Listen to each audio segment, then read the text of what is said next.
नमस्कार दोस्तों। Ocean network में आपका स्वागत है। मैं हूं ओमकार चौधरी।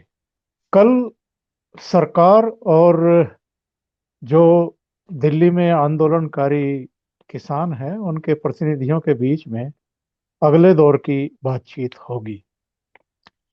जो पिछली बातचीत थी उसमें सरकार की तरफ से ये बयान आया था कि जो इनके प्रतिनिधियों की मांगे हैं उनमें से 50% के आसपास हल हो गई हैं, दोनों सहमत हैं। हालांकि इस बीच यमुना में कुछ और पानी बहा है। फिर योगेंद्र यादव ने और उनके कुछ संगी साथियों ने प्रेस कॉन्फ्रेंस की है, माहौल को, बातचीत को बिगाड़ने की कोशिश की है, ये कह करके कि 50% नहीं, अभी 5% मांगों पर ही सहमति बनती हुई दिखाई दे रही है। यानी 95% अभी ऐसी हैं जिन पर कोई सहमति नहीं दिखाई दे रही है। इसके क्या मायने हैं और जिस तरह से माहौल क्रिएट किया गया है, 38वां दिन है इस आंदोलन का दिल्ली में। आज बारिश भी हुई है, ठंड भी लगातार बढ़ ही रही है। आज भी 3 किसानों की मृत्यु की सूचनाएं आ रही हैं। मैं कुछ लोगों के इस पर बयान भी देख रहा था जिनमें प्रियंका वाड्रा भी हैं, जिन्होंने कहा था कि अब तक करीब 57 किसानों की डेथ हो गई है। तमाम तरह की बातें फैला करके और चीजों को बिगाड़ने की कोशिश की जा रही है। इसको समेटने की कोशिश कम दिखाई दे रही है। नितिन गडकरी का मैं एक इंटरव्यू देख रहा था, उसमें वो कह रहे हैं कि मैं पूछता हूं कि तीनों केंद्रीय कानूनों में किसानों के खिलाफ क्या है, कोई कुछ नहीं बोलता। भाजपा ने जिन्हें राजनीति में बेरोजगार किया, ये उन्हीं का फैलाया हुआ भ्रम है। तो मेरे साथ जाने माने आर्थिक मामलों के जानकार, कृषि विशेषज्ञ और भारतीय कृषक समाज के अध्यक्ष डॉक्टर कृष्णवीर चौधरी जुड़े हुए हैं। कृष्णवीर जी, आपका स्वागत है। नमस्कार। ये जो कल बातचीत होने जा रही है, इससे आपको कोई उम्मीद है? ओमकार जी, देखिए, सरकार कितने लंबे समय से प्रयासरत है। बार बार बैठक हो रही है। पहली बार बातचीत की शुरुआत हुई तो जिन लोगों को सिर्फ किसानों के नाम पर राजनीति करना और दंगा भड़काने की योजनाएं थी, उनको इस बातचीत से परेशानी पैदा हो गई। जी। किसानों की बहुत साफ सुथरी जो बात है, उन्होंने ये बात कही है कि एमएसपी की मांग है, मंडी की मांग है, जी। कॉन्ट्रैक्ट फार्मिंग में अदालत जाने की मांग है, और जो पराली का नया कानून बनाया जा रहा गया था जी। उसमें किसानों के लिए मांग थी। जो नया बिजली का कानून अभी बना नहीं है, बनाने जा रही थी सरकार, उसमें ये मांग थी कि प्रदेश सरकारें जैसे कर रही थे वैसे ही रहे। और एक मांग थी उनकी कि जो ट्रैक्टर हैं किसानों के, वो दिल्ली एनसीआर में आने पर जो उन पर कोई रोक जो थी वो न लगाई जाए और उनका बाकायदे जैसे उनका प्रयोग करने की इजाजत थी वैसे जारी। अब इसमें एमएसपी की मांग सरकार कह चुकी है, बराबर कह रही है कि सरकार एमएसपी को लिखित गारंटी देने को तैयार है कि वो एमएसपी पर खरीद जारी रखेगी। दूसरी बात सरकार ने कही है कि मंडी जारी हैं, जारी रहेंगी, सरकार इस पर भी लिख के देने को तैयार है। तीसरी बात, कॉन्ट्रैक्ट फार्मिंग में जो आपने अदालत का अधिकार चाहा था, सरकार ने कहा कि हमारी मंशा ये थी कि सरकार जो है किसानों को कोर्ट के चक्कर में ना फंसाए, वकीलों के कोर्ट। लेकिन अगर आपको लगता है तो एसडीएम का जो 30 दिन का टाइम है उसके बाद आपको अदालत का अधिकार भी सरकार ने मान लिया। जहां तक पराली की बात थी, सरकार ने मान ली कि भाई आप जो चाहते हैं हम उससे बाहर नहीं है पराली के मामले। बिजली के कानून पे सरकार ने कहा था पिछली बैठक में कि वो तो बना ही नहीं है, लेकिन अगर आप चाहते हैं कि जो सब्सिडी जैसे प्रदेश सरकारें दे रही थी वैसे ही चलती रहे, हमें कोई आपत्ति नहीं, चलती रहे। ट्रैक्टर की बात रखी, उन्होंने कहा हम तो कोई बात ही नहीं, एनजीटी का है, उसे भी देखा जाएगा। ट्रैक्टर की परमिशन जैसे थी किसानों को वैसे सरकार जारी रखवाएगी। तो अब आप ये बताइए, इनके छाती पे सांप क्यों लेट रहा है? ये जो दंगा भड़काने की योजना के जो ठेकेदार लगे हुए हैं किसानों के नाम पर, अंतर्राष्ट्रीय खेल जो कर रहे हैं, इनको परेशानी बहुत ज्यादा हो गई है। और इसी वजह से इन्होंने कल फिर भड़काने की साजिश के लिए प्रेस कॉन्फ्रेंस का आयोजन किया प्रेस क्लब में। और उसमें इनकी जो योजना है, ये पूरी तरह से देश के सामने खुद ही एक्सपोज हो गए हैं कल। मतलब किसान है नहीं, किसानी करते नहीं, और ठेकेदार सबसे बड़े ये हो गए। इन्होंने अब तक किया क्या है वो पूरा देश जानता है कि सिवाय दंगे भड़काने, आग लगवाने के अलावा इनको कहीं शांति नहीं मिलती। तोड़फोड़ करवानी है, दंगे भड़काने हैं, देश में हिंसा फैलवानी है, तब इनको शांति मिलती है।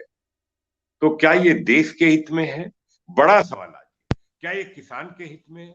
क्या ये किसानों के नाम पर जिस तरीके से ये कर रहे हैं, क्या ये देश के किसानों के हित में है? नहीं, किसी कीमत पर इसे देश के किसानों के हित में नहीं कहा जा सकता। ये इनकी अपनी राजनीतिक सोच और राजनीतिक रोटियां सेकने के लिए और देश में अस्थिरता फैलाने के लिए जो ये अंतर्राष्ट्रीय ठेका लेके बैठे हैं इस देश के अंदर, वो इनकी साजिश है। और मैं उम्मीद करता हूं कि देश के किसान भाई जो है, जो गांव में घरों में बैठे हैं, वो भी इनकी हकीकत को पहचान ले कि इनकी योजना क्या है, ये चाहते क्या है। क्या सरकारें अब इस तरीके से गुंडागर्दी करके, तोड़फोड़ करके, हिंसा भड़का कर देश में, ये देश के हित में है? हिंसा कभी देश के हित में नहीं होती। हिंसा हमेशा देश के विरोधी लोग करते हैं और हिंसा से कुछ प्राप्ति नहीं होती, ये पूरा देश जानता है। लेकिन इनको तो बाहर की ताकतों के जिनके इशारों पे नाच रहे हैं, जिनके अपने आर्थिक उद्देश्यों की पूर्ति के लिए ठेकेदार बने हैं, ये उनके इशारों पर देश में दंगा भड़काने के लिए आगे तक की योजना बता रहे हैं कि अभी ये यात्रा होगी, अभी वो करेंगे, 26 को ये करेंगे। मतलब इनकी नीयत साफ है कि ये किसानों की वार्ता को किसी भी कीमत पर नहीं होने देना चाहते। इनका उद्देश्य देश के खिलाफ है, देश में शांति को खत्म करने के खिलाफ है। ये देश में पूरी तरह से आग लगाने की साजिश पर काम कर रहे हैं। तो खुद ही एक्सपोज हो गए देश के सामने, कहने की जरूरत कहां बची है? ये चाहते क्या है? अब हमारा बड़ा सवाल है कि ऐसे तत्व और ऐसे राजनीतिक जो करने वाले लोग हैं, वो देश के हित में है या देश के विरोध में? ये देश की जनता को समझना होगा और देश के किसान भाइयों को समझना होगा। निर्णय अब देश के किसानों को करना होगा। ये किसान नहीं है जी। डॉक्टर साहब, हम भी गांव से आते हैं, आप भी गांव से आते हैं। जी 10,000 की आबादी वाला जो गांव होता है, जी। उसमें रोजाना किसी ना किसी मोहल्ले से किसी के गुजर जाने की सूचना जरूर मिल जाती है। 10,000 की हाँ पॉपुलेशन में बिल्कुल। जी। एक दो डेथ रोजाना स्वाभाविक तौर पर भी हो जाती है। यहाँ हाँ बिल्कुल। अगर ये दावा कर रहे हैं कि भाई 1 लाख हैं या 1 लाख से ज्यादा किसान बैठे हुए हैं, तो उस रेशियो में अगर देखें तो बहुत सारे बूढ़े भी हैं, बहुत सारे ऐसे भी आ गए हैं इनके बहकावे में, जो बीमार हैं, जिनको हार्ट की बीमारी है, जिनको बीपी शुगर की बीमारी है, ठंड भी पड़ रही है। तो जब आंदोलन होते हैं, हमने तो महेंद्र सिंह टिकैत का आंदोलन भी देखा था, जिसमें आपके पिताजी भी महेंद्र सिंह टिकैत के बड़े नजदीकी लोगों में हुआ करते थे। उस जी। दौरान भी हमने देखा था मेरठ कमिश्नरी पर भी, दूसरी जगहों पर भी किसानों की मौत हाँ। हुई थी। जी। लेकिन अगर स्वाभाविक मौत भी हो रही है, तो उस पर जो जिस तरीके से प्रियंका वाड्रा जैसे लोग सरकार को असंवेदनशील बताने की कोशिश कर रहे हैं, बदनाम करने की कोशिश कर रहे हैं, मेरा सवाल ये है कि यहाँ किसानों को ला करके बैठाने वाले कौन लोग हैं? और अगर किसानों की इन विपरीत परिस्थितियों में, जबकि कोरोना काल भी चल रहा है, ठंड भी जी। चल रही है, बड़े बूढ़े भी हैं, कई तरह की बीमारियां भी है, इन किसानों की मौत के लिए कौन जिम्मेदार है? सरकार जिम्मेदार है या ये लोग जिम्मेदार हैं? वो लोग जिम्मेदार है जिन्होंने पंजाब में जाके, गांव में जाके किसानों को भड़काया, झूठ बोला और ये कहा कि तुम्हारी जमीन छिन जाएगी, और सिक्खी का वास्ता दिया जिन्होंने। बताइए, गांव के भोले भाले लोगों को इस तरीके से झूठ बोलना, धोखा देना, क्या ये बड़ा पाप नहीं है? ये मानवता के नाम पर कलंकित है ये लोग। और कांग्रेस के लोगों ने जिस तरीके से उनको दिल्ली भेजने की साजिश पे काम किया, कहां थी इस समय प्रियंका गांधी वाड्रा? कहां उस समय कहां थी जब आग भड़कवा रहे थे और उनको आग लगवा रहे थे, किसानों को भड़काया जा रहा था, उनको यहाँ दिल्ली भेजा जा रहा था, सारी व्यवस्थाएं की जा रही थी। मैं पूछता हूं, आपने किसानों से पंजाब में सरकार बनाने से पहले 90,000 करोड़ रुपए के कर्जे माफी का वायदा किया था। वो आप पूरा नहीं कर सकते, किया नहीं। चुनाव आने वाला है, उससे चुनाव से अपनी जान बचाने के लिए आपने पंजाब के किसानों को बरगलाया, उनको दिल्ली पहुंचाया। ये अपराध, मानवता का कलंक करने का कार्य कांग्रेस ने किया है। और जो कामरेडों ने गांव गांव जाके आग लगाई है, जिन्होंने जमीन का वास्ता दिया, सिक्खी के धर्म का वास्ता दिया, अरे कम से कम धर्म की भावनाओं से मत खेलो, मानवता से मत खेलो। आप पापी हैं, आप अपराधी हैं, जिन्होंने 80 साल और 82 साल के गांव के बुजुर्गों को, भोले भाले लोगों को भड़काकर, भटकाकर, उनको गुमराह करके आपने यहां लाके बिठाया। ये अपराध नहीं है तो क्या है? ये सीधे साधे किसानों के साथ खिलवाड़ है, अपराध है, और मानवता के नाम पर कलंक है। ये ऐसे कार्य करने वाले लोग, इस तरीके की तुच्छ और घटिया राजनीति जो करते हैं, किसानों को भड़काते हैं, तो ये अपनी अंतरात्मा से पूछें कि 3.5 लाख किसानों ने आपकी सरकार के बीच में 10 सालों में आत्महत्या की थी। कहां चली गई थी आपकी आत्मा? अंतरात्मा से पूछा कभी? सत्ता के नशे में कभी सोचा कि किसान आत्महत्या करना इनकी सरकार में वो पाप था, वो पुण्य था क्या? ये तो उम्र है, हालात हैं, उम्र की होती है परिस्थितियां। मौसम इतना खराब है, कोरोना काल है, ठंड का मौसम है, और आपको राजनीति सूझ रही है, और इन कामरेडों को आग लगाने के लिए मौका ढूंढ रहे हैं ये लोग। ये देश के विरोध में ये कार्य है, ये किसान के हित में नहीं है। किसान के हित में कुछ किया कभी? कुछ किया हो तो बताए ना कि ये किया। राजनीतिक रोटियां सेकते हैं, हर बात में राजनीतिक रोटियां सेकते हैं। कांग्रेस को शर्म आनी चाहिए कि 3 लाख से ज्यादा किसानों की आत्महत्या के पाप के लिए अपराध आपने किया, उसका परिणाम आप भुगत रहे हैं। अब का परिणाम कब तक भुगतोगे? अपनी अंतर्मा से पूछ के देखिए कि आपने क्यों ऐसा किया, भोले भाले किसानों को क्यों भड़काया, क्यों भटकाया, क्यों उनको जो झूठ बोला। कहां मंडी जा रही है, कहां एमएसपी खत्म हो रहा है, हो कहां रहा है, किसकी जमीन छिन रही है? मेरे 3 सवाल हैं तमाम इन राजनीति करने वाले जो किसानों के नाम पे भटका रहे हैं। क्या आज तक 15 प्रदेशों में कॉन्ट्रैक्ट फार्मिंग हो रही है? किसी किसान की जमीन छीनी हो तो बता दें। और ये कानून में जो व्यवस्थाएं की गई हैं, उसमें तो लोन भी नहीं ले सकती कंपनी, इतना तक रखा गया। तो फिर झूठ, फिर धोखा। और कहां एमएसपी पे खरीद नहीं हुई और ज्यादा खरीद हुई, दूसरा धोखा। कहां मंडी बंद कर रही है सरकार, तीसरा धोखा। सरकार तो 22,000 हाट को मंडियों में परिवर्तित करने की योजना पे काम कर रही है। तो तमाम चीजें किसानों को अपने हितों के लिए, ये सब जो है बात कर रही है सरकार। बात करने के लिए आगे आना चाहिए, और बात करने से ही किसी समस्या का समाधान होता है। बुजुर्गों को, बच्चों को, महिलाओं को या इस तरीके से ये ला के और उनसे ये सब करवा के उनको परेशानी में डालकर, है? ये राजनीति करेंगे? ये देश के और किसानों के वफादार हैं? ये देश के हित में इन्होंने कभी किया है? सारे औद्योगिक उसको बंद करवा दिया बंगाल के अंदर इन्होंने, सिवाय विनाश के कोई इतिहास लिखा इन्होंने? बताइए, बंगलौर में 7,000 लोगों के काम करने वाली जहां रोजगार था, उसको फैक्ट्री को बंद कराया, आग लगा, तोड़फोड़ करी। अब ये क्या है? क्योंकि चीन को नुकसान हो रहा है 5G अगर हिंदुस्तान में आएगा तो, इसलिए टावर तोड़ दो। चीन को फायदा पहुंचाने के लिए बदला लेना है। किसानों को क्या लेना देना टावरों से? किसी के कोई टावर हो, किसी के टावर हो, किसानों के घर में, घेर में, खेत में, जिसी भी कितनी कंपनियों के टावर लगे हुए हैं, वो अपना ठीक है किराया लेते हैं, टावर लगवाते हैं। लेकिन इनको तो अपने उद्देश्यों की पूर्ति के लिए ये सब तोड़ फोड़ और हिंसा की प्रवृत्ति इनकी जाएगी नहीं। ये देश के हित में नहीं है। डॉक्टर साहब, मैं नितिन गडकरी का एक इंटरव्यू पढ़ रहा था आज। दो सवाल उनसे पूछे गए। पहला सवाल था कि कृषि बिल पर किसानों का विरोध हो रहा है, इसका क्या हल आप मानते हैं? तो नितिन गडकरी ने उनसे कहा कि भाई, हवाई जहाज में आप जाएंगे तो एयरलाइन की जो कंपनी है वो टिकट की कीमत तय करती है। ऐसे में किसान को फसल की कीमत तय करने का और कहाँ बेचना है इसका हक क्यों नहीं मिलना चाहिए? दूसरी बात, कॉन्ट्रैक्ट फार्मिंग की। कोई आकर कहता है कि जमीन जो है वो चली जाएगी। उन्होंने कहा, जो अभी आपने कहा कि कॉन्ट्रैक्ट फार्मिंग तो पुराने समय से हो रही है, किसकी जमीन चली गई? दूसरा सवाल इनसे पूछा गया कि किसानों को क्यों नहीं समझा पा रही है सरकार।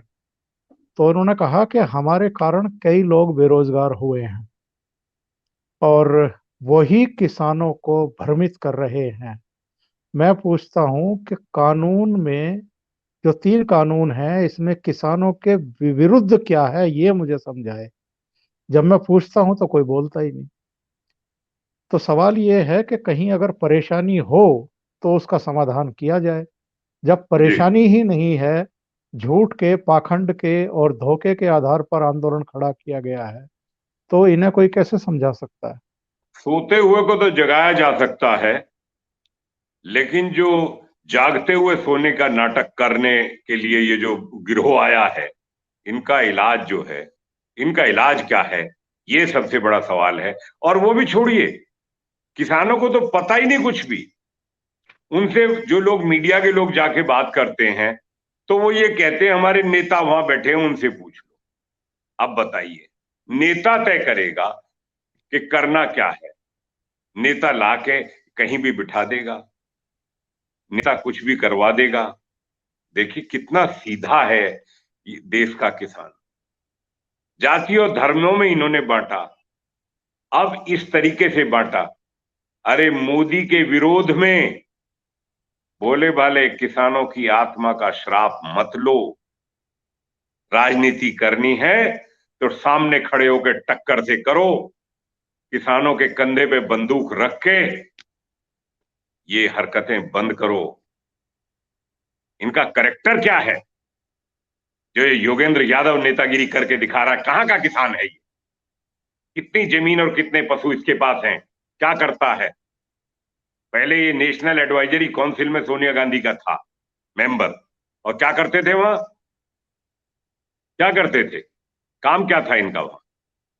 एपीएमसी एक्ट बदलो, तत्काल बदलो, मंडी खोलो, बाजार खोलो, अभी खोलो, कॉन्ट्रैक्ट फार्मिंग तुरंत शुरू होना चाहिए, सुधार तभी होगा। आज क्या बात है? आदमी की जो सोच है वो सत्ता में कुछ और सत्ता से बाहर होते ही कुछ और। ये कौन सी नैतिकता है? ये जीवन के कौन से सिद्धांत बचे हैं? इनका तो कोई नैतिकता नहीं है, कोई नियत नहीं है, कोई नीति नहीं है, कोई सिद्धांत नहीं है जीवन जीने का। ऐसे लोगों से क्या बात करते हैं? डॉक्टर दुर्भाग्य साहब, इस दो देश का तीन ये है, दुर्भाग्य इस देश के किसानों का ये है कि वो लोग किसानों के नाम पर नेतागिरी कर रहे हैं, जिनका दूर दूर किसानी से, खेती से, खेत की समस्याओं से कोई वास्ता नहीं है। अंतर्राष्ट्रीय स्तर के फंडिंग पे पलने वाले एनजीओ, ये कौन है? ये है क्या? ये किसानों का उद्धार करेंगे? ये तो अपनी नेतागिरी की दुकान चलाने के लिए किसानों से दंगे भड़काने के उसमें लगे हुए हैं। इंटेलिजेंस की एजेंसीज को देखना चाहिए, सरकार को देखना चाहिए और किसानों को देखना चाहिए, इस देश की जनता को देखना चाहिए कि इनकी हकीकत क्या है। कल तो ये नंगे हो गए हैं प्रेस क्लब में।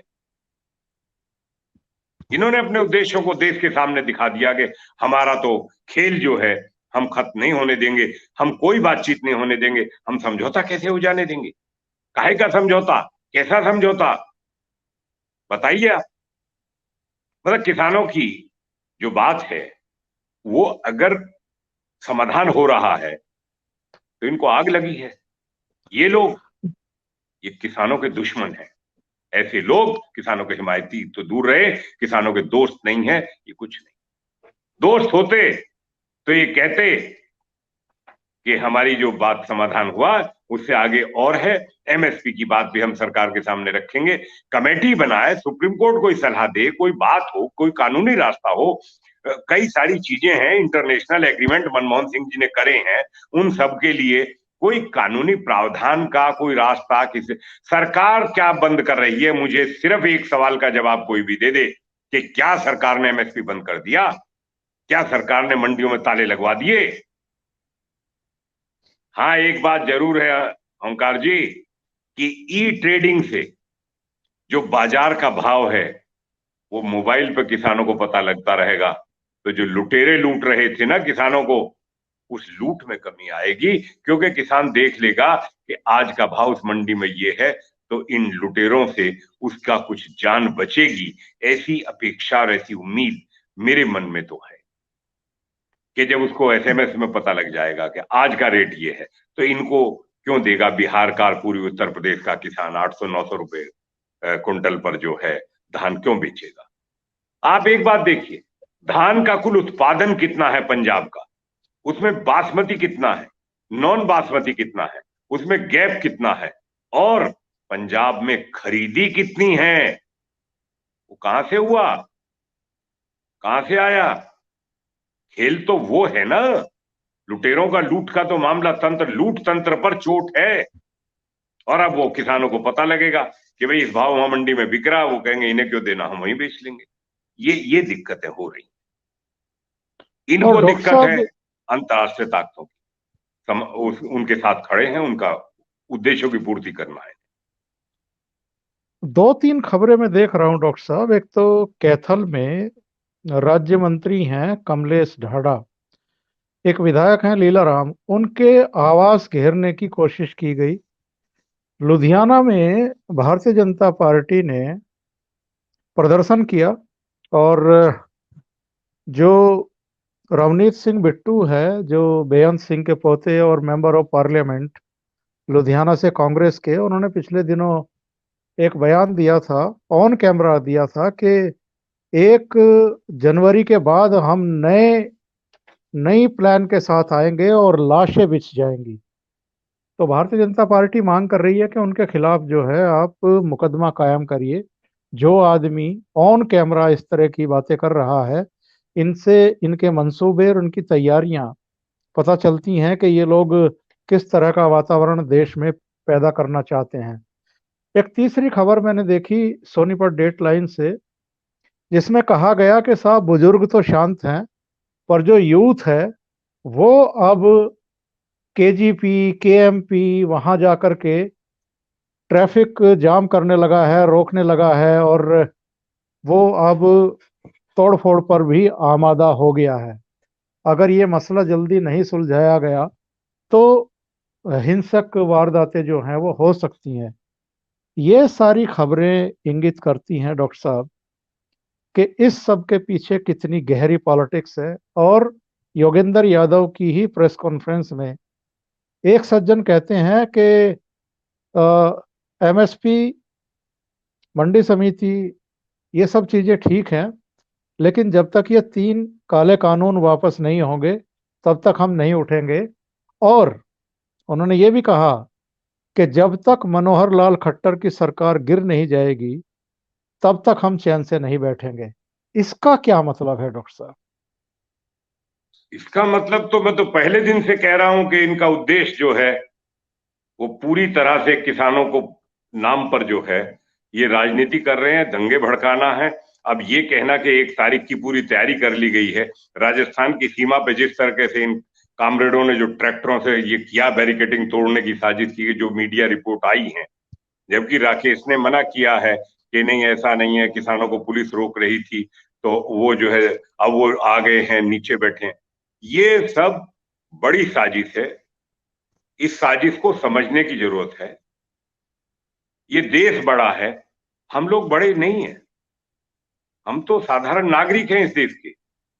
इस देश के हित में यदि कोई व्यक्ति है तो उसको नमन करना चाहिए, लेकिन यदि देश के खिलाफ और देश विरोधी ताकतें और देश में शांति को भंग करने की साजिश की जा रही है तो उसको बर्दाश्त नहीं करना चाहिए सरकार। ये देश के हित में नहीं है। ये क्या तरीका है? इस तरीके से कोई भी हो, चाहे बेअंत सिंह के पोते हों, कोई भी हो, हम हों, कोई भी हो, यदि कोई भी व्यक्ति देश में शांति भड़काने की बात करता है, देश में शांति फैलाने के लिए काम करता है, तो देश के हित में नहीं कहा जा सकता। वो देश का हित नहीं है, वो देश के खिलाफ है। ये ठीक नहीं है। और नहीं, किसी भी व्यक्ति को यह अधिकार नहीं है कि वो हिंसा भड़काने के लिए बयानबाजी करे। हिंसा का परिणाम क्या है? मिडिल ईस्ट में देखा है, वही फॉर्मूला है अपनाना चाहते हो। शाहीन बाग में करवा के देखा, दिल्ली में हिंसा करवा के देख चुके हैं, शांति नहीं पड़ी है अभी, चैन नहीं है। इतनी बेचैनी किसकी साजिश है? कौन सी ताकतें हैं? किसके इशारों पे नाच रहे हैं? नहीं, इसमें किसानों का भला क्या? हमारा तो ओमकार जी एक ही बात है कि किसानों को, देश के किसानों को एमएसपी का लाभ मिलना चाहिए। हमारी तो मांग रही है लंबे समय से कि जिनको आज तक नहीं मिला उनके लिए कुछ सरकार करे। तो बाजार खुला है, बाजार खोलने की मांग इतने समय से थी।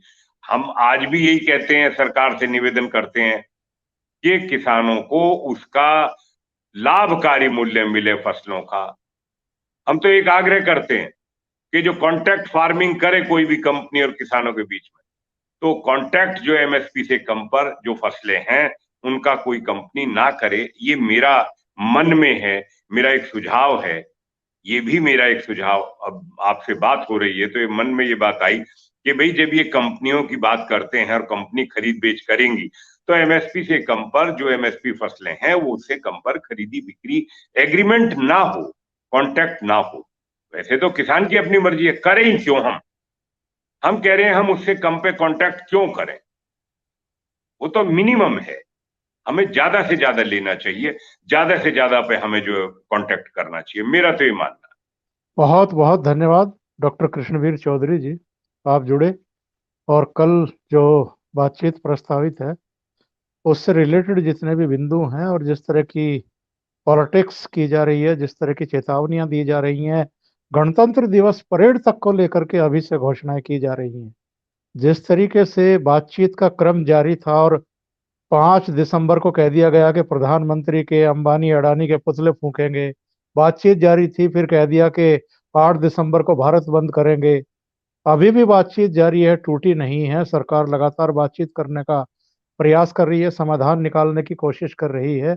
फिर से ऐलान कर दिया गया कि 26 जनवरी को गणतंत्र दिवस परेड के मौके पर ट्रैक्टर की परेड करेंगे।